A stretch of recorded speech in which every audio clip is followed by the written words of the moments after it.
দিনাজপুরের ঘোড়াঘাটে জায়দিন ফ্রেন্ড ফোরামের উদ্যোগে উপজেলার পালশা সরকারি প্রাথমিক বিদ্যালয়ের তৃতীয়, চতুর্থ ও পঞ্চম শ্রেণীর সব শিক্ষার্থীদের মধ্যে শিক্ষা উপকরণ হিসেবে খাতা, কলম ও জ্যামিতি বক্স বিতরণ করা হয়।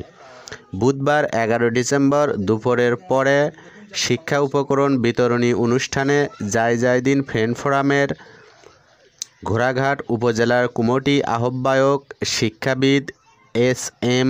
মনিরুল ইসলামের সভাপতিত্বে আলোচনা সভায় প্রধান অতিথি বক্তব্য রাখেন উপজেলা নির্বাহী অফিসার মোহাম্মদ রফিকুল ইসলাম।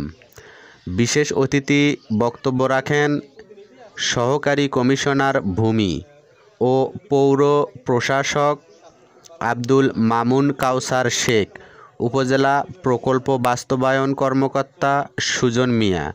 আরও বক্তব্য রাখেন ফ্রেন্ড ফোরামের উপজেলা কমিটির উপদেষ্টা রবিউল আওয়াল নয়ন, যুগ্ম আহ্বায়ক কবি মোকছেদ আলী, সদস্য সচিব কাজী আবু সাদ চৌধুরী, যুগ্ম সদস্য সচিব আনিসুর রহমান, ঘোড়াঘাট প্রেস ক্লাবের আহ্বায়ক তানভীর বাপ্পি, জায়দিন প্রতিনিধি মোহাম্মদ শফিকুল ইসলাম শফি প্রমুখ। আলোচনা সভা শেষে বিদ্যালয়ের তৃতীয়, চতুর্থ শিক্ষার্থীদের প্রত্যেককে শিক্ষা উপকরণ, 2টি খাতা, 2টি কলম ও 1টি জ্যামিতি বক্স উপহার হিসেবে তাদের হাতে তুলে দেয় অতিথিরা। এ সময় ফ্রেন্ড ফোরামের সদস্য মনোয়ার হোসেন, কাজী জুলফিকার জান্নাত সহ বিদ্যালয়ের শিক্ষক, শিক্ষিকা, শিক্ষার্থীরা উপস্থিত ছিলেন।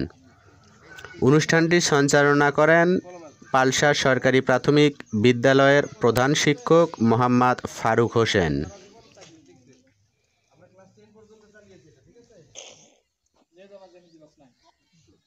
আমি বাসায় এসে বাসার যে থাকে না, যে কনসিল থাকে না, কনসিল আছে, কারণ আবার বানে গিয়ে দেখি যার ওটা হয় না, কারণ ওটা তো যারা সাররা যেটা কাট করে সেটা তো এত বড়, আমারটা তো ছোট ছোট হয় না, পরে মানে পারি নাই বানাইতে, ওটা বানাইলে ওই টাইট হয় না আর কি। পরে আমি আপনাকে বললাম আমাদের জমি লাইট দিই, পরে বললো যে ঠিক আছে, কত টাকা দাম। সকলে মানবতার কাজে এগিয়ে আসুন, বাচ্চাদের পাশে থাকুন। বাচ্চারা উপহার পেয়ে অনেক খুশি, আপনারা দেখতে পাচ্ছেন অনেক বাচ্চা এখানে উপহার পেয়ে তারা কত খুশি মনের